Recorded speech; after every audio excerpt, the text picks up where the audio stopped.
Close your eyes and imagine. What if the things in life that cause us the greatest pain, the things that bring us grief, are challenges? Challenges designed to help us grow, to ultimately become what we were always meant to be.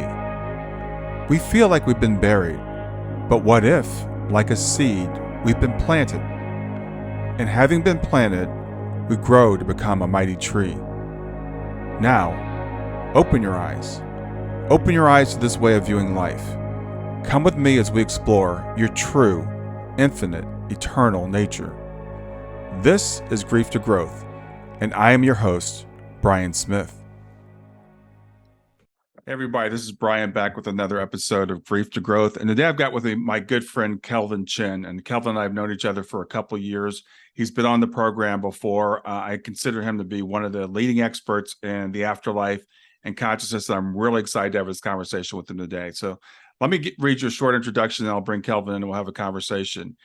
He's the author and afterlife. He's an author and afterlife expert, as I said.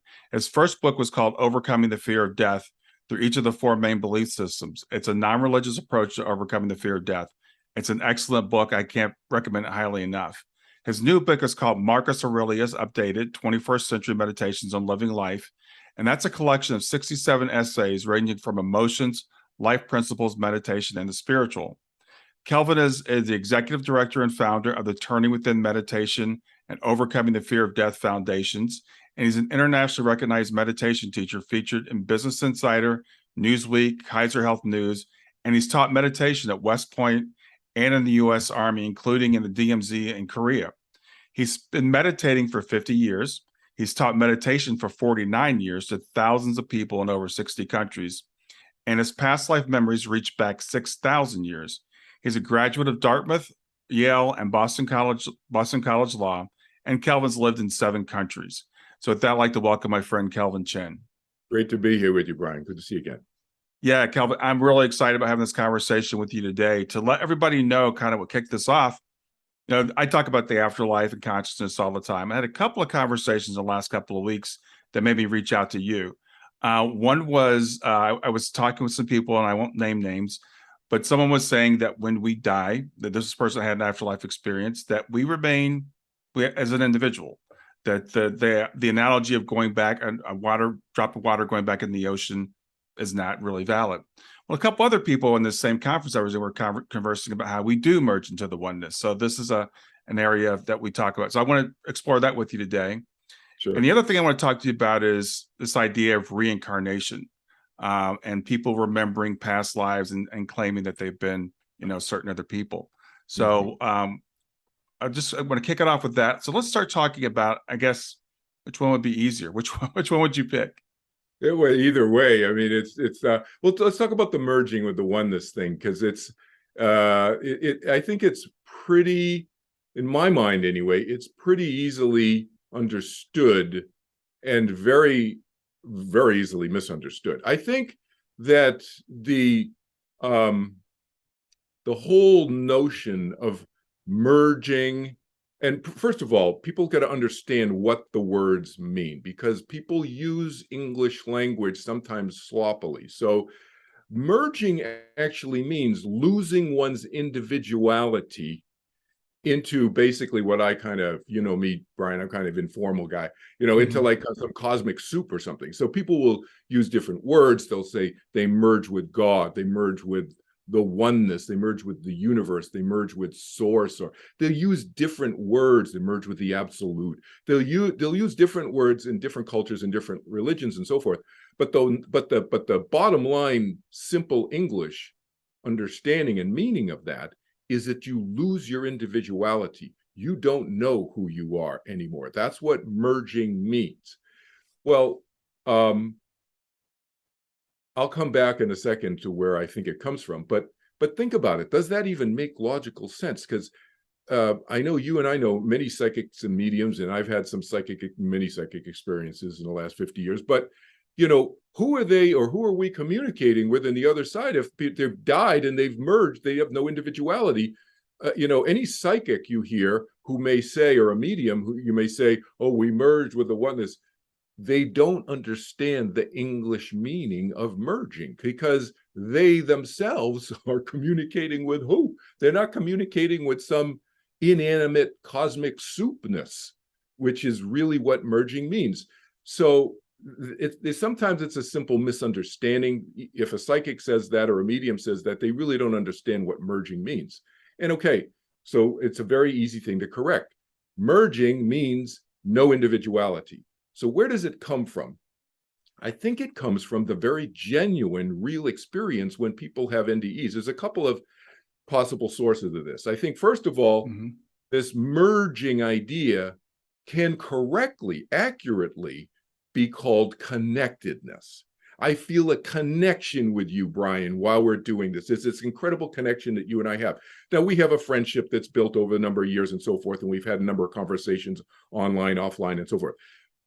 But sometimes you'll meet somebody you have never physically, biologically met in this lifetime, and there's a connection. There's something there. And sometimes you'll meet people who you don't even know and really have never, you've been with them like 2 seconds and there's a connection. There's all kinds of connections that we can have with people. I might feel connected with people in Ukraine, for example, a connection. That's an energetic kind of psychic or energetic connection. That does not mean that I have lost my individuality and I have merged and lost all knowingness of who I am, feeling connected with people in Ukraine and the suffering that they're going through. Okay, but there's that connection. I haven't merged with them. Merging literally means you've lost your individuality. So what happens is when people have an incredible feeling of connection, if they have an NDE, and they go, oh my God, I've never been experiencing my mind as separate from my body. They've always been identified their mind, and they think their mind is their thoughts, for example. Many people incorrectly think their mind is their thoughts. You're not your thoughts and you're not your body. Your mind is the experiencer of that. That's what we call consciousness, soul, spirit. I use simple English, call it mind. Mind as in the vastness of our mind, as well as the more localized waking state, making decision-making part of our mind. That's all, my whole mind is all of that. Well, if you don't have a regular familiarity with that, and you have an NDE or you have a spiritually transformative experience, it doesn't have to be an NDE, a near-death experience. It could be anything. You just, all of a sudden, whoa, you're huge. You feel connected with everything. You feel as if you've merged. The key words are as if. You haven't literally merged, because how could you tell people your experience afterwards if you had lost who you were? You haven't lost who you were. You retain that throughout the experience. It's just a different experience. It's like, wow. Okay.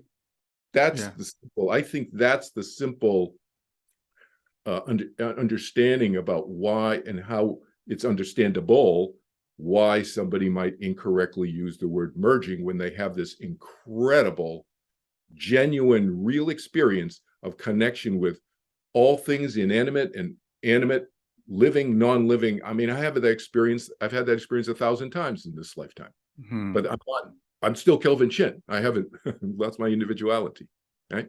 I love that explanation. Thanks for sharing that, because as I discussed this with one of the people who were saying that we do merge, and they said when they had this experience that they were no longer themselves, and I'm like, but then how could you be telling me about it? How did you experience? Because to me, merging equals annihilation. It means I no longer exist. That's right. That's right. That's right. That's what that means. You no longer exist. That's what merging means. So people use it in spiritual communities very, very loosely. And English language, and I'm not a word Nazi, but in certain cases, it's really important to use correct English or French or Russian or whatever language you're speaking. The meanings are important of our words, because otherwise, why are we communicating? And the other thing that's important about these kind of words that we're talking about is because they very subtly affect us deep inside, and they may shift our belief systems, which then may shift our thinking, will shift our behavior, will shift our outer actions, and it affects our life. So that's why there's certain words like merging and ideas like that I think really do need to be scrutinized and thought about and understood properly. Otherwise, it can lead to suffering. And then, you know me, I'm the anti-suffering guy. Yeah, well, I think that's what you and I are all about. We're about anti-suffering. We're about ending this fear of death and overcoming the fear of death. And I think for someone like myself, who was as a child had a great fear of death and a great fear of all this stuff, and then I hear this idea of merging, I think annihilation. I think this is the end of my existence, Yeah. and I don't think that's what they really mean. Because they say, well, you're not going to merge until you're ready. I'm like, well, when will I be ready to cease to exist? Because that's what you're saying to me. Exactly. We're never ready. My experience, just to put anybody's, those are people going, oh, am I going to merge? People who are worried hearing this so far. My experience is that we don't merge. My experience is that we are eternal souls and we go on forever, that there is no beginning, no end. Now, there may be a beginning of me being a human being. There may be me being, or even an animal, before I was a human being, whatever, depending on how you look at all this. There may be a beginning to me being on planet Earth. Maybe I wasn't on planet Earth. So there may be beginnings, but not to my essential nature, which is what I refer to as my mind, soul, spirit, consciousness. I think that's the identifiable energetic pattern that Kelvin Chin, and I think Brian Smith has an identifiable energetic pattern that's recognizable on this side and the other side, or anywhere on any planet in the universe, or universes, or whatever. The universe, I mean universe, the biggest thing. That's how I've defined universe. Right. And whether your energy is there, here, well, I can recognize. I'll be able to recognize it because you have an identifiable energy pattern that, in my experience and my logic tells me, is eternal. It's first law of thermodynamics: energy cannot be created nor destroyed, no beginning or end. Yeah, and I think I like to, when I hear someone say something, I'm like, okay, I think everybody is at least 10% right on pretty much everything they say. And so I'm like, what is the truth in this? Where is this coming from? And that's what I'm trying to, and that's what I like to get at with you, because we're not saying that these people are just wrong, that there is some experience like that. And I have a good friend who had an NDE, had several NDEs, and we were talking about the idea of reincarnation. She's like, I'm not really sure whether I believe in it or not, but in my experience, I saw these beings, these spirits, and I think they were past lives, but I'm not sure, because you're so close that you feel like you're merging. You meet someone or you see someone and you immediately know everything about them. So you kind of feel like they're you. Well, that's different though. So when you first, like when I first started having communication with other beings who I couldn't see, they're not physical biological beings, but on the other side, it started happening to me, as you know, in 1986, just spontaneously. I've never done any past life regressions or workshops on how to communicate with the other side or anything. All this just is spontaneous with me, but it took me a while. It took me a good, at least a year. It might have been a year and a half or 2 years for me to discern, for me to distinguish. Like, am I making this up? Am I watching too many sci-fi movies? That was Star Trek, Captain Kirk. It's like, what am I been influenced by all that? And am I making this stuff up, or is that actually not me? What's me and what's not me? So this idea that this person who said this to you couldn't tell. And that's very normal. So first thing I would tell people is, like, relax about it. It's normal. It's a new experience and you got to figure it out. But as long as you're kind of still paying attention and questioning, I think questioning is a really, really valuable tool, as opposed to blindly just following whatever, just questioning it and looking for other external reliable evidence that supports your interpretation of the experience. So back to your point about at least 10% right.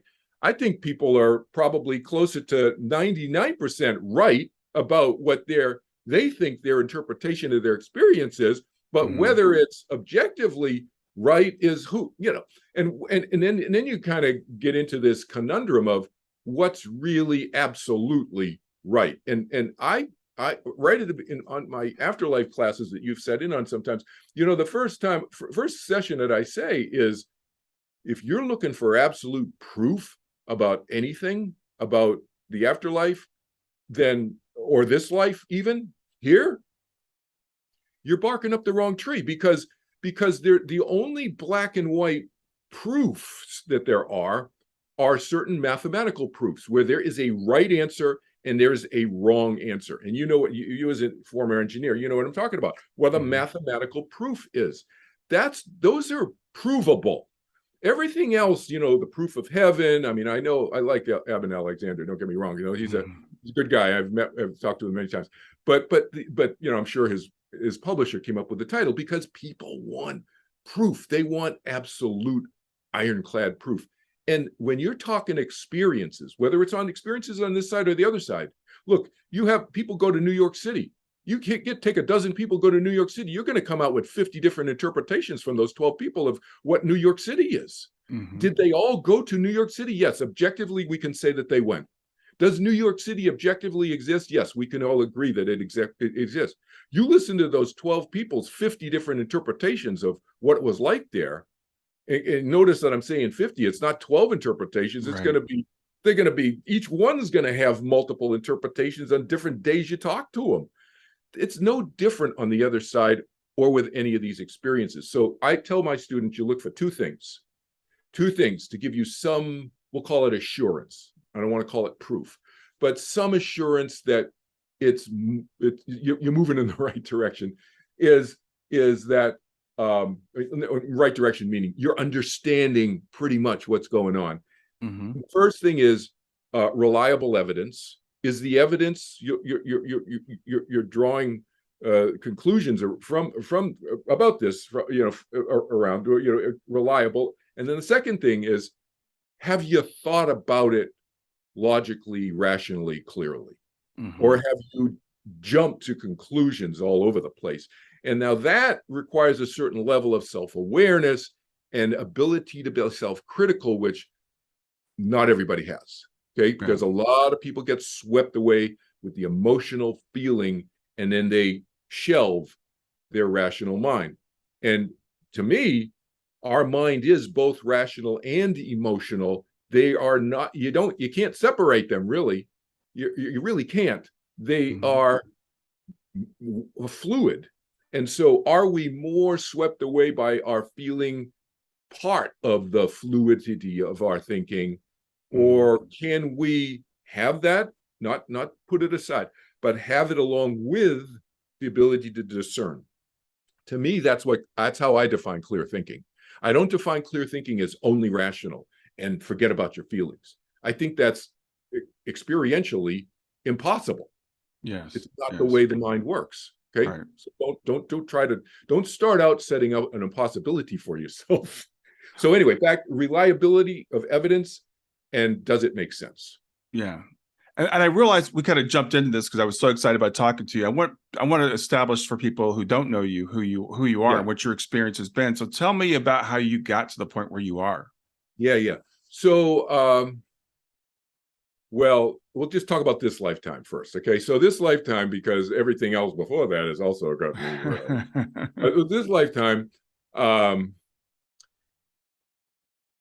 I guess I was born with something because my aunts, my mother's sisters, told me when I was a teenager that I used to talk to invisible beings when I was 2 years old at my grandparents' living room, and I had blocked it because they had somewhat kind of shamed me in a way, or made fun of me a little bit. It's like and because I remember when they told me this when I was a teenager, when I was in high school, I got pissed off. My first was pissed off at them that and I realized in retrospect I was pissed off at them because they had kind of teased me about it when I was 2 years old, and I had buried it. So that's a third party telling me that something that I had buried, that I did every weekend for, I don't know how long I did this, for years or whatever, at my grandparents' house. Later, when I was 19 years old, I learned to meditate.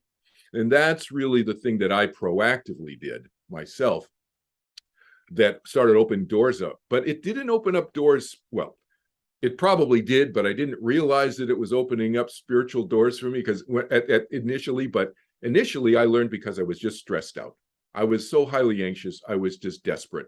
And that's why I started meditating. And a meditation teacher was talking about scientific research, and I was into science at the time. I was pre-med at the time, and I thought, whoa, this is what research on what? Close your eyes and do what? And it's like, and so that hooked me. And then he started talking about anxiety and cortisol levels in the initial studies that they were doing in 1970.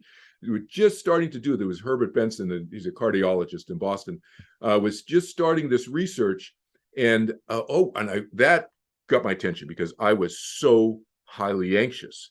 Cortisol levels, anxiety, lactic acid, different stuff balancing. So I learned.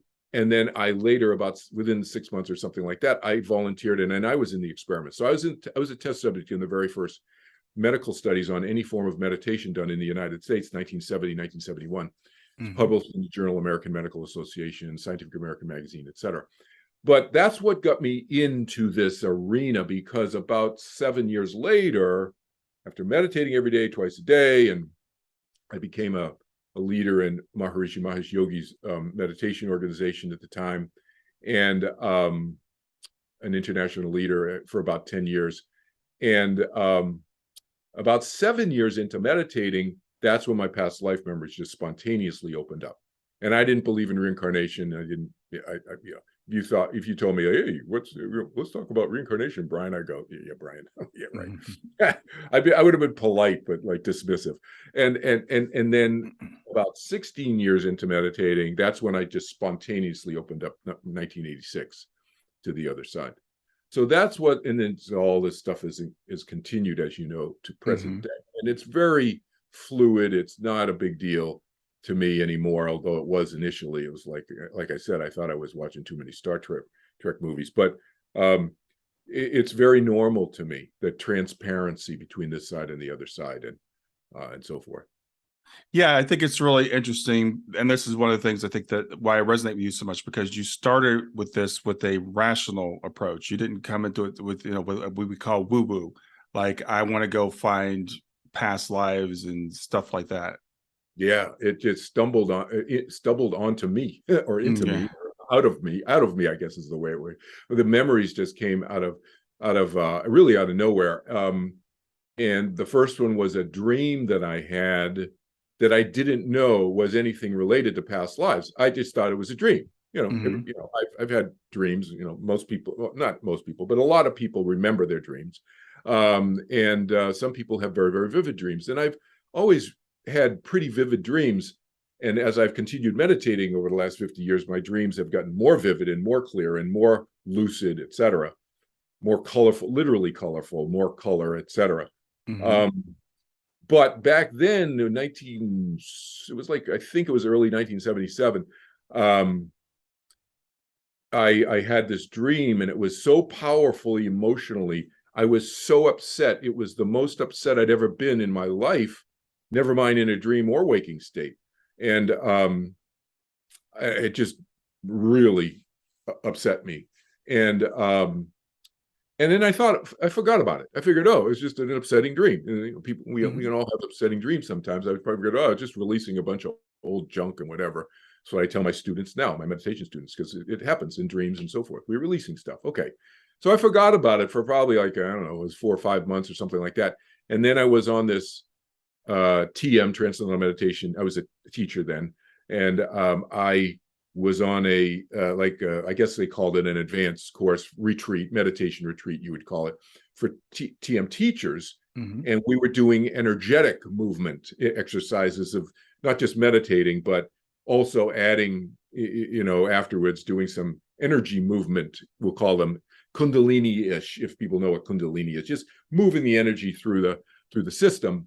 And most of the people were just kind of bouncing around on the foam on this hotel floor in Wilderswil, Switzerland. We cleared out the dining room and, no furniture, and put it in the basement or something. And then we just had foam mattresses wall to wall. And so we'd have group meditations in there. And it was all guys. So most of the guys were bouncing around. The women were in a different hotel, whatever. And they were just bouncing around, getting these energy rushes. And I flipped over on my back, completely spontaneous, involuntarily, energetically. My feet are up in the air, and I was like this, and I was being crucified, and I was reliving the crucifixion experience of, but it was upside down. And it went on every time, every day, every group meditation, with about 75 of us in the room, every day for a couple of weeks. It went on for years after that. But for those couple of weeks, it kept going on every day. And so we buddied up, and we, because we keep an eye on each other. It was part of the program, like make sure your buddy's okay. And, you go for walks together. So I went for a walk after lunch with my buddy, George Hammond. And we were walking up through this pastoral, beautiful setting in the Swiss Alps and stuff. And I said, I had this dream, George. I don't know why I'm telling you this, but I had this dream. Maybe it was 4, 5, 6 months ago or something like that. And I was lying in a ditch on the side of the road, and I was crying. I was really upset, and I was just all dirt in my mouth and everything. And actually, no, I didn't even get that far into it, Brian. I said to him, I had a dream, and it was really upsetting to me. That's all I said, something like that. And then he finished, and he said, yeah, you were in the ditch inside the road. This is what you were wearing, and you were crying. You were there all night. I said, wait a minute. I didn't even tell you that. How'd you know? Did you read my mind? He said, no. He said, because he didn't read minds. He said, no, I didn't read minds. He said, I'm the guy who found you. I found you there. I said, what are you talking about? So this is like, I wasn't into reincarnation, and he said, yeah, I found you there 2,000 years ago. He said, you've been 2 weeks now. Every time we meditate in the group, you're flipped over in your back, and you're feeling the physical and emotional pain of being crucified upside down. You know who you are. And I said, no. And so I never paid attention to stuff really in the Bible and so forth. So, and I went to Protestant Sunday school just because my parents said we had to. So, but I didn't pay attention. But George was Catholic altar boy and all that, paid attention, and plus he has a photographic memory. But he said, oh yeah, so that's when I first started getting glimpses of the Simon Peter experience, and it was completely spontaneous. And then I started relaxing into it, and it just all kinds of other stuff opened up. And then I started having other past life memories too that had nothing to do with that one, just completely spontaneous over the next, to present. Yeah. That's interesting. That's really a fascinating way that you kind of came that you came into this. So would it be fair to say maybe the meditation opened you up and then allowed that to come through? I think so. I mean, that's my educated guess. Yeah. High probability, we'll say. We'll get back to Grief to Growth in just a few seconds. Did you know that Brian is an author and a life coach? If you're grieving or know someone who is grieving, his book, Grief to Growth, is a best-selling, easy-to-read book that might help you or someone you know. People work with Brian as a life coach to break through barriers and live their best lives.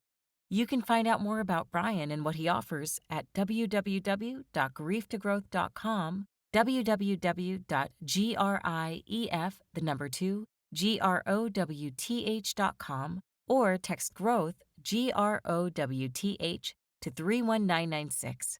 If you'd like to support this podcast, visit www.patreon.com/grieftogrowth, www.patreon.com/GRIEF2GROWTH to make a financial contribution.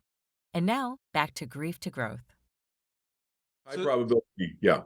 That leads me to the second, the reason why I contacted you, because someone contacted me and I've done the interview, but hasn't come out yet. And this person said, I was John in the Bible, the guy that wrote the Gospel of John. And I know about your experiences. And I want to lead into the 30th November things that we haven't talked about before. So I want you to share with me why it is you feel like you've had these experiences. Why I've had the experiences? Well, who knows? I mean, it's just a experience that's opened up in me. But it's hard to say, because my next experience shortly after that was being a Carthaginian slave as a very, very dark black African slave in around, that I guess around 2,300 years ago, around 330, what's that, 3,300 BC. So who knows why you have these experiences? I've been known individuals and very unknown individuals, and some, that was a slave. Well, I didn't ask the question the way I meant to. So the 30th of November, I want you to tell people what the 30th of November is, and how you came to this realization of the 30th of November. Oh, well, the 30th of November, first of all, the 30th of November, what it is an event that I helped organize, okay? I helped organize an event, and it's called 30th November. You have to put 30th November in .com. If people go to the website, 30th.november.com, they'll see the talk that's there, and there's a lot more than the talk that you and I've seen there. I know you've been there to the website.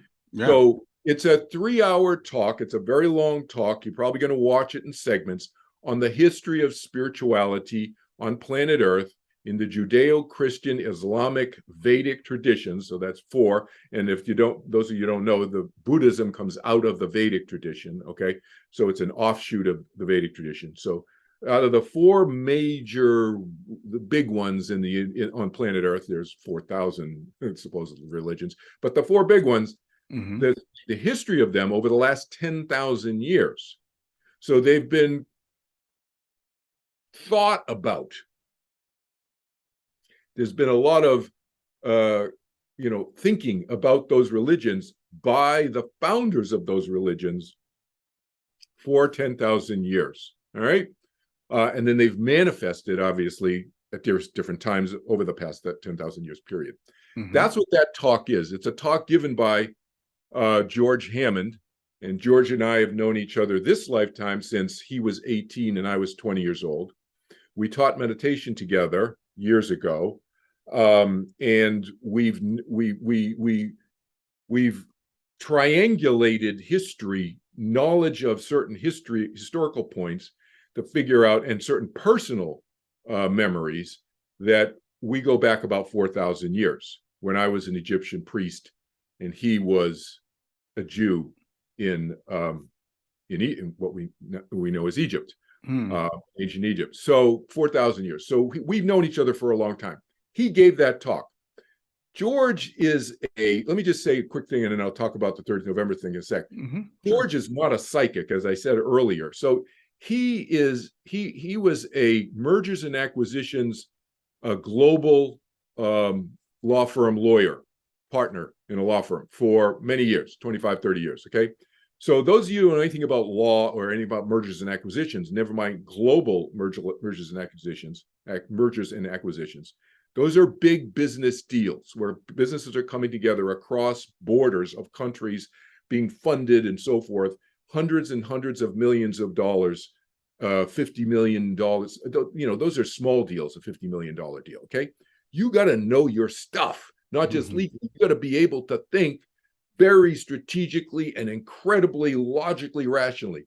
So George got a download when his sister died in his house from what we now refer to as our friends on the other side. We call them the movement, because they call themselves the movement, because these leaders who started the Judeo-Christian, Islamic, Vedic traditions gave him a download to share with us at this 30th November event that happened in 2014. So it was 30th November 2014.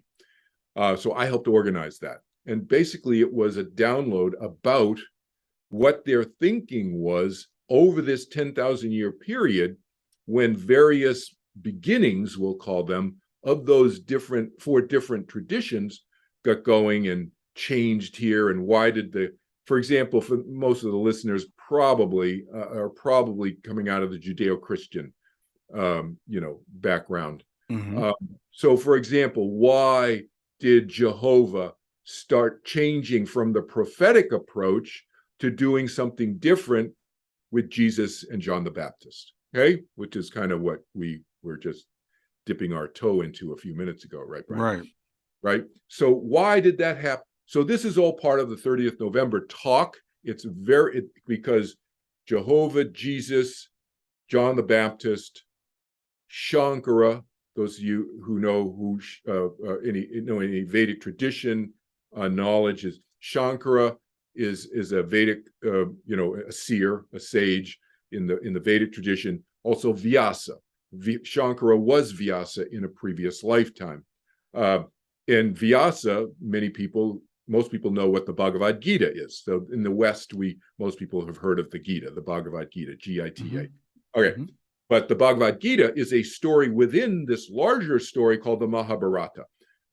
Vyasa, remember what did I just say? Shankara, in Shankara's in a previous lifetime, many thousands of years earlier, Vyasa wrote the Mahabharata and the Bhagavad Gita. So these individuals who are the progenitors of these various four major traditions on planet Earth for the last 10,000 years-ish, ballpark, gave George a download. That's what the talk is, the 30th November, why they did certain things and so forth. And so what is the thinking going forward?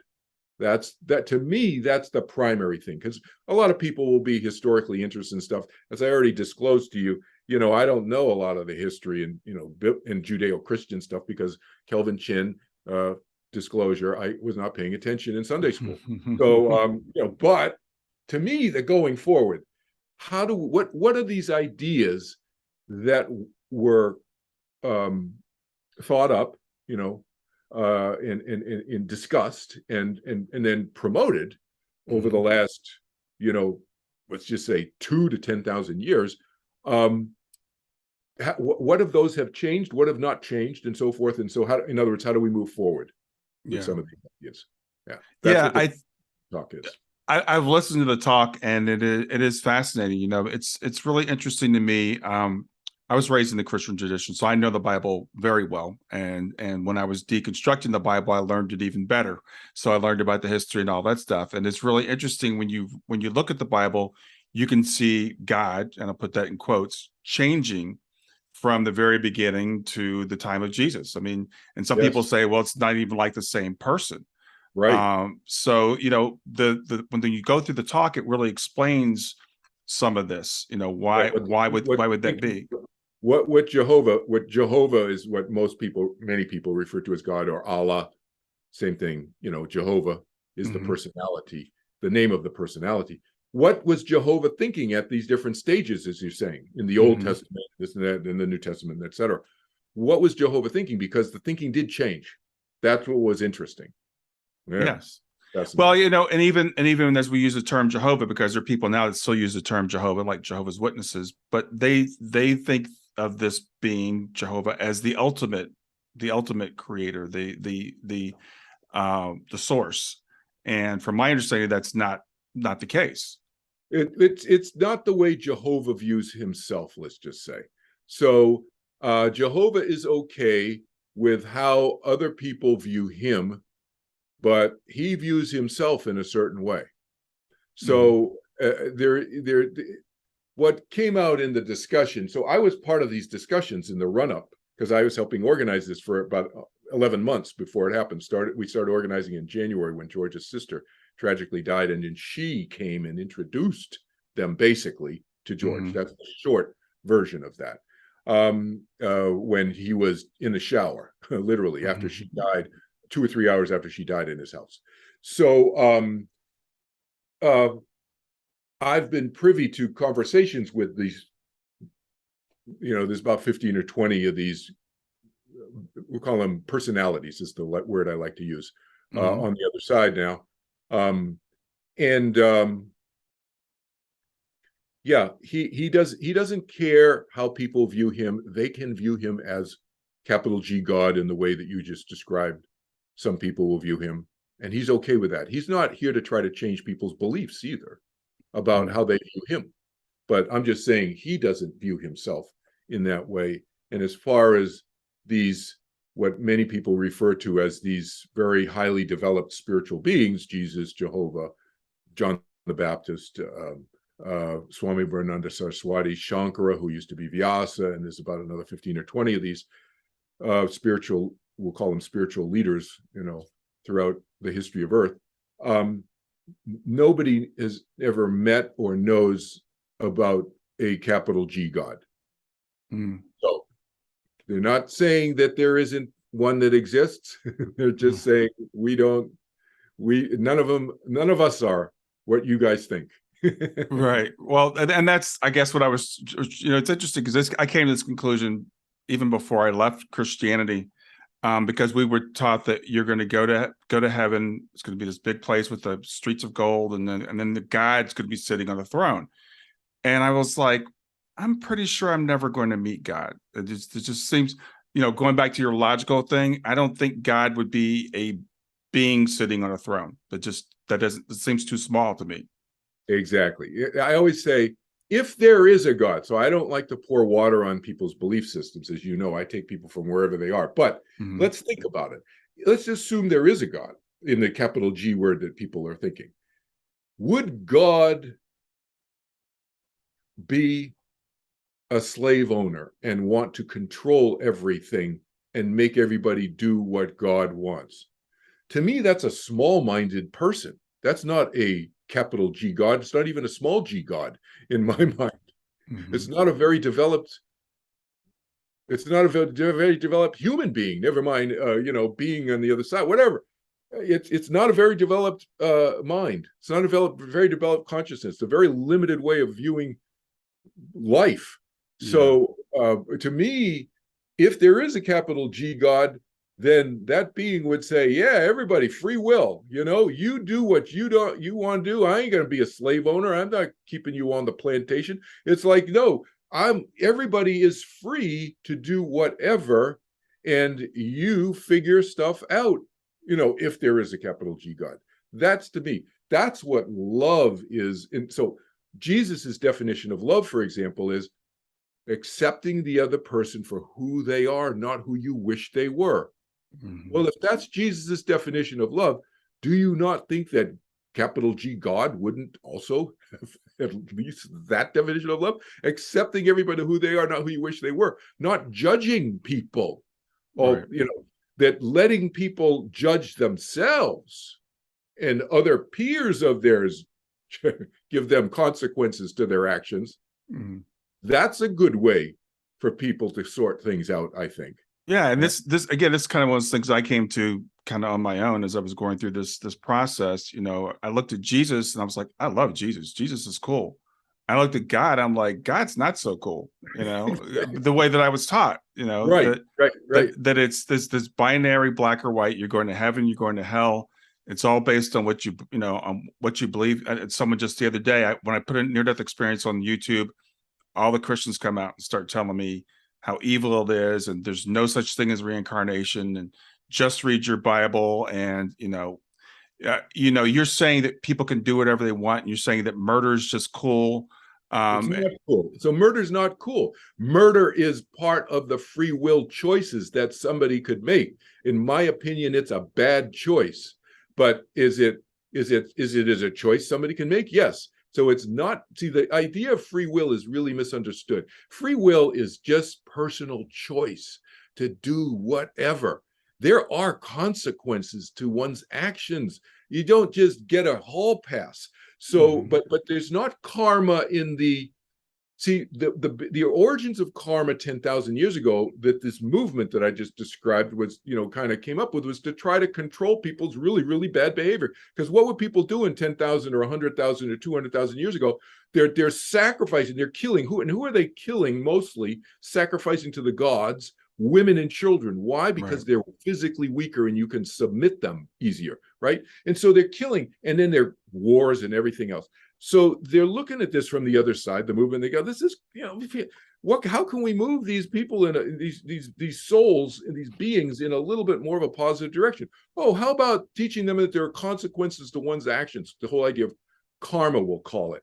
Well, then it evolved, or devolved, in my opinion. It devolved over the thousands of years to this thing where, oh, now you've got mountains of karma, and you get all these credits for doing good stuff, and you get debits. It's like an accounting system. And those of you know what debits and credits are, you get negative stuff, debits for doing bad stuff. And there's this big magical accounting system in the sky somewhere. No, but are there consequences? Yes. Right. And do people remember from lifetime to lifetime that you messed them up?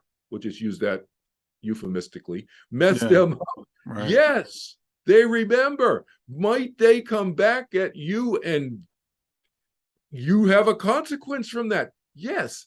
People never forget. So, and that's a whole other discussion about forgiveness, but people never ever forget stuff, good stuff and bad stuff, on some subconscious, sometimes very conscious level, but at least on a subconscious level, it's registered. Now that you're here at Grief to Growth, I'd like to ask you to do 3 things. The first thing is to make sure that you like, click notifications, and subscribe to make sure you get updates from my YouTube channel. Also, if you'd like to support me financially, you can support me through my tip jar at grief2growth.com. It's grief2growth.com/tip jar, or look for tip jar at the very top of the page, or buy me a coffee at the very bottom of the page, and you can make a small financial contribution. The third thing I'd like to ask is to make sure you share this with a friend through all your social media, Facebook, Instagram, whatever. Thanks for being here. So I want to talk, obviously, we both believe in reincarnation. I think it's pretty clear from the conversation we're having thus far. But, you know, this idea that so many people, when they do, quote, remember past lives, they're always this, you know, Cleopatra or, you know, Joan of Arc or some major character. And some people, you know, think they're characters from the Bible, for example. Why might people have these feelings? It makes sense to me to some degree. I mean, so people, first of all, let's dispense with the idea that I hear sometimes people say, well, there could be, you know, 6,000 Cleopatras out there because, you know, people, no. There was one Cleopatra, okay? There's one Brian Smith. There's one Kelvin Chin, all right? There's not going to be another Kelvin Chin. There's not going to be another Brian D. Smith. There may be other Brian Smiths, but not another Brian D. Smith, okay? Right. And same thing with Cleopatra. But why could somebody very passionately and genuinely think that they were also Cleopatra, even though this other person said they're Cleopatra? There are a whole host of reasons. There could be just kind of obvious reasons, like they resonate with Cleopatra because they did like a term paper on Cleopatra when they were a kid, and it just blah, blah, blah. And then later they started having spiritually transformative experiences that were very real, and that opened them up. And then they projected subconsciously their real connection and love for what they researched in this lifetime about Cleopatra. So that could happen. That's pretty kind of simplistic, pretty obvious. But they could be much more complicated than that. It could be like, you know, like, let's say you know somebody in this lifetime who actually was, who thinks they're Cleopatra, Brian, but maybe in reality, thousands of years ago when Cleopatra was alive, that person was actually one of Cleopatra's personal assistants, or one of their somebody who we'll just use the word worship. I know she wasn't, you know, but she was worshipped like a god at times, right? Okay, yeah. So who was that close to her and was physically in that time period, and maybe even physically in her presence many times. And that person, let's say that happened, and then let's say 500 years later, that person is now a high priestess in some other religion that is revering women like Cleopatra, maybe not Cleopatra personally, right? Blah, blah, blah. And it gets reinforced. And then fast forward, let's say 1,000 years from then, now they've started some institute about Cleopatra. All right. So I'm not doing the math here, but, you know, maybe it's like, well, let's say it's around 1300 AD now. 1400 AD, when's the printing press? So, 1440 in Gutenberg. But let's say it's around 1500 AD, okay? And now they've created an institute, and they got all these books, and they're printing, and and they're the head of that institute about Cleopatra. There's something that really resonates, okay? And now fast forward to now 21st century Earth, okay? 21st century, 500, 600, 700 years later, they do a past life regression, and their past life regression picks up on not all the specifics I just laid out, but this incredible connection. Says, yeah, I'm getting something really strong about Cleopatra. I think you were Cleopatra in a past life. Mm-hmm. Or maybe the person independently does.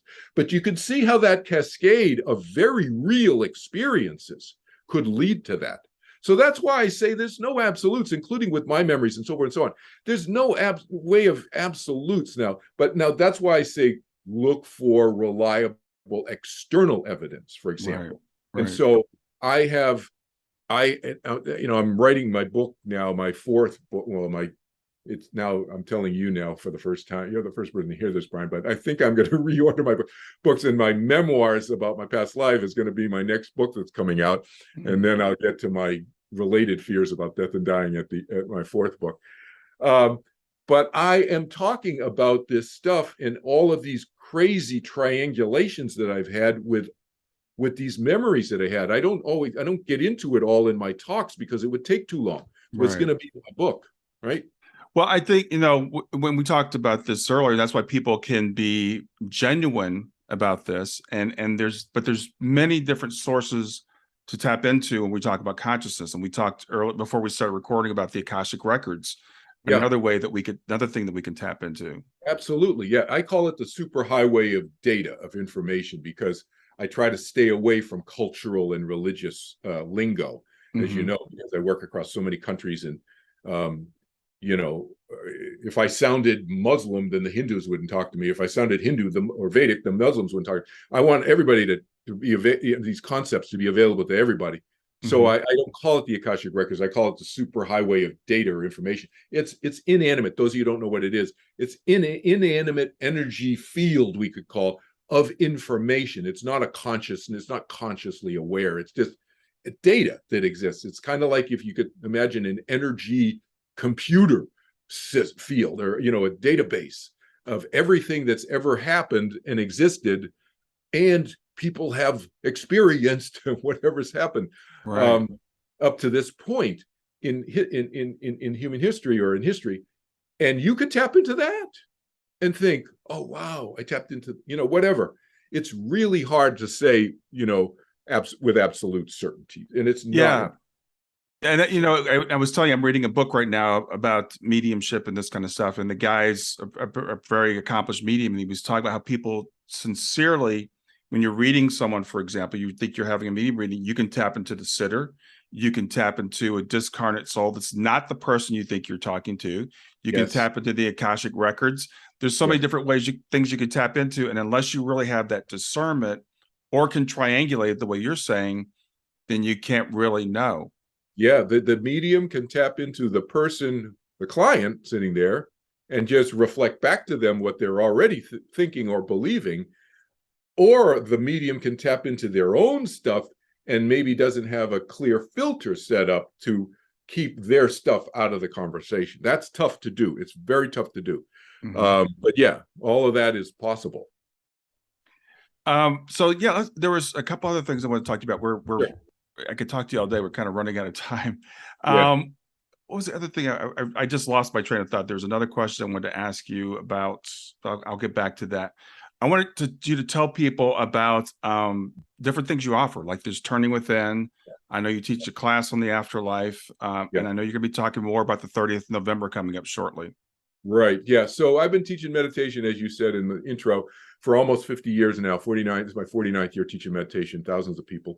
And so I offer classes, and I teach people. It's a 4-day class. It's about it's an hour the first day and a couple hours the subsequent days. I give lifetime follow-up. I don't charge extra for the lifetime follow-up, and lifetime follow-up means you text me, email me questions, you meditate with me privately, or whatever. I do it. It's lifetime. Sit in on the class forever and ever, just as a refresher. Forever. No charge. Just show up. So that's a class that I've been teaching for many years. I've made it much easier than what I used to teach when I taught TM in the 70s. I call it Turning Within. I've removed all the cultural and any quasi-religious references to the teaching. As I said, that's why I can teach across all cultures and religions. And and I've made it simpler, made it easier, more flexible to do. Mm-hmm. So I do that. I help people with fear of death issues. As you said, I have this, this is my first book. This is what the first book looked like. It's an audio book. I do the audio narration of it. Obviously this is the paperback, Mm-hmm. and there's an ebook, so forth. And then this is the Marcus Aurelius book, which is a collection of 67 essays that I've written over the last 10 years. So I help people with overcoming the fear of death, and help them get past that, the debilitating effects of that, and so that they can live their life more fully. And I take a non-religious approach to everything that I do. And then I teach Afterlife series. So if people are interested in that, I have a 6-part Afterlife class, and another one is starting in October 9th. And it's every other week. So I give people 2 weeks to kind of digest the information, because it's dense. It's really dense, and for a lot of information, 2-hour sessions each. And so they can find it on kelvinchin.org, or they can, subscribe to my YouTube channel. Just, search for me, Kelvin Chin. But kelvinchin.org is my more spiritual website. Turning Within is the turningwithin.org is my meditation. Overcoming the fear of death.org is my fear of death one, and then I have a book website. So I keep them separate because not everybody is the needs of that all overlap. So I keep them separate that way. Well, I can say I haven't taken the Turning Within course, but I've heard people that have, and people just rave about it. People say it's just really helped. That people even been meditating for a long time make breakthroughs. So I'm definitely going to do that. Your Afterlife course, I have taken it. It's awesome. I know the question I was going to ask you, because I really want to get this while we're talking. Yes. This notion that there's no time on the other side. It's wrong. It's a wrong idea, and it's based on a misunderstanding. The misunderstanding is what time is. So people, when they have an experience on the other side, I understand why they would say that, but they don't understand. Time is a measurement of change. That's what time is. Time is not a subjective experience. That's what people think time is, that human beings make up this thing we call time. No. Time exists in the universe, whether there are human beings or not. There is change in the universe, and it can be measured. How we measure it in the increments of days, minutes, seconds, we made that up, okay? The calendar used to have 10 months in the year, and now it has 12 months in the year. Back in Roman times, it's 10 months. So we change. We can change that. We change that up. But time is a measurement of change. Does change exist on the other side? Yes. How can you be talking to somebody? How can you have an experience on the other side if change doesn't exist? Change only does not exist if there's cosmic soup and no individuality, and you've merged, and there's nothing. There is no heaven. Okay? That's what, then you could say time doesn't exist. There's nothing, there's no change. But there is change on the other side. Who is the psychic and the medium talking to? Who is the NDE-er having where are they having an experience? They're having it in something they're called heaven or the afterlife or whatever they want to call it. Valhalla, you can call it whatever you want, but it exists. And if it exists within the field of change. And if it exists in the field of change, in the continuum of change, we'll call it, then it can be measured. That's what time is. So people misinterpret that because they think it's subjective. It's like, well, I'm on the beach in Hawaii and time didn't exist because next thing I know, it's like it's Sunday. We got to go back. I got to go to work on Monday. Now, it feels like as if you're not experiencing the second by second clicking of your watch hand of time. Yeah, that's accurate. But change still existed when you were on the beach in Hawaii. It didn't stop and you didn't merge into some cosmic soupness. That's what people, if they understand what time is, they go, oh, okay. Because it's like, it's a subjective experience of time. It's different in Hawaii than when you're punching a clock in the factory, okay? But does marriage exist? Yes, it exists. It exists. It's a legal institution of two people, whatever you want to call marriage, okay? Does it exist? Does it exist different and do people describe marriage differently subjectively? Yeah. That doesn't mean that marriage doesn't exist, because you can describe it subjectively different. That's what people are doing when they think, oh, time doesn't exist because it's like so crazy. No, it's just maybe faster or slower, or however you want to describe it on the other side. In other words, the subjective experience may be different. It doesn't mean it doesn't exist. Yeah, and I think and it's really interesting when people do have near-death experiences. They'll say something like time didn't exist, but then they'll describe events. They'll describe, conversations or But logically inconsistent. It's completely 100% illogical, and they don't understand that because, again, this is sloppy use of English. Okay, they're not using the English language, and they're not using their logic properly. It's not going to cause them a lot of suffering. right. This notion, but the problem is this notion does merge, no pun intended, into the merging idea, and that's what can cause suffering. That's a problem. Yeah, I think I think you're right. And for me, it's all about, as we said at the beginning, you and I are both about, preventing suffering, reducing suffering as much as possible. I don't really care what people believe until, as I said, I see some people come to my YouTube channel and they'll see a near-death experience and say, well, this guy didn't mention Jesus, therefore none of this could be true. Or this guy said there are dogs in heaven, there's no way there could be dogs in heaven, so therefore none of this could be true, because they're so bound to this interpretation of the Bible. I had someone the other day, just the other day, someone commented on my videos and said, well, if it doesn't line up with the word of God, and she used capital W of God, then you can't believe it. And I said, the Bible's not the word of God. That's what there's so many people who believe that the Bible was somehow, as I think I heard you in one interview say, it just kind of like dumped on somebody's lap, and it was all gold bound, right? Gold bound already. It's just but people like that, you can't really. They're not rational thinkers. So to me, my audience will say, the ones who will resonate with me are ones who really want to understand things clearly.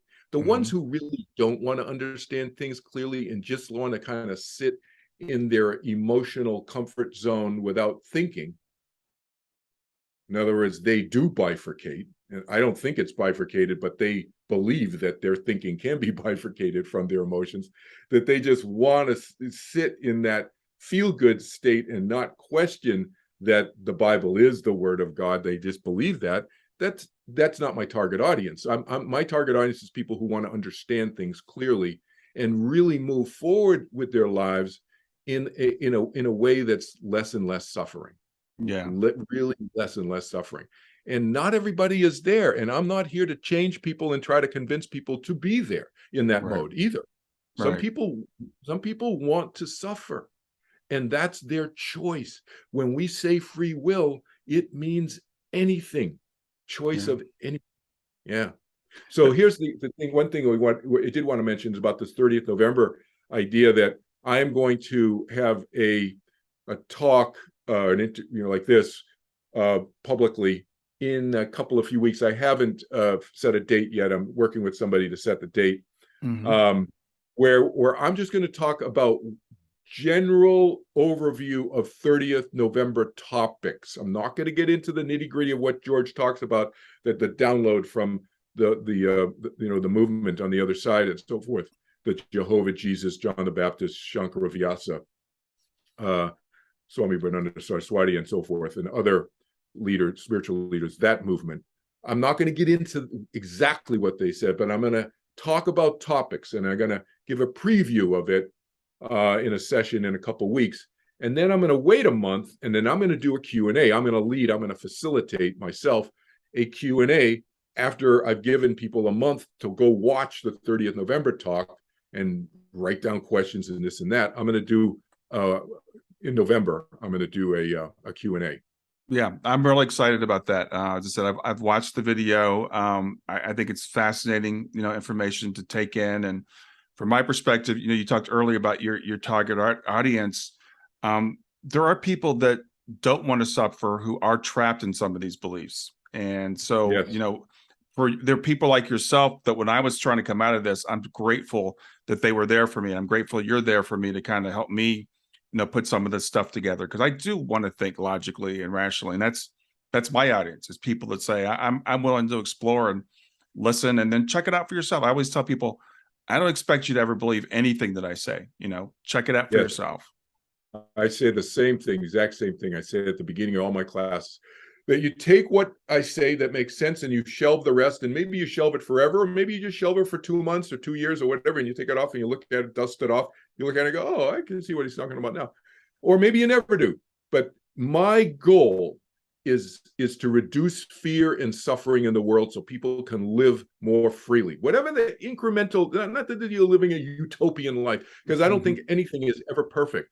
Everybody is, we can choose to move and develop more fully and live more happily. My goal is to help people think more clearly in that way. And if I can help people think more clearly, I have set themselves up for, whether they believe it or not, in future lifetime, past lives, future lives, reincarnation. I have set them up, whether they hang out on the other side for a long time and then come in much later, whatever, after 1,000 years, they can do that. But whatever their future life is, I have set them up to be happier. Because if you can think more clearly and make better decisions, you'll have a happier life. It's not that complicated a formula. Having a more clear, logical, rational way to think about things that's not cognitively dissonant, that's not overnight easy. Right. But the goal of having a more clear thinking mind and soul, spirit, consciousness, whatever you want to call it, as we go through what I think my logic tells me is an eternal journey of living, that's my goal of helping. Awesome. Well, Kelvin, thanks so much for doing this. I really appreciate you being here. I hope, I know people are going to get a lot out of this. So thank you for being here. You're great to chat, Brian, again, anytime. Don't forget to hit that big red subscribe button, and click the notify bell.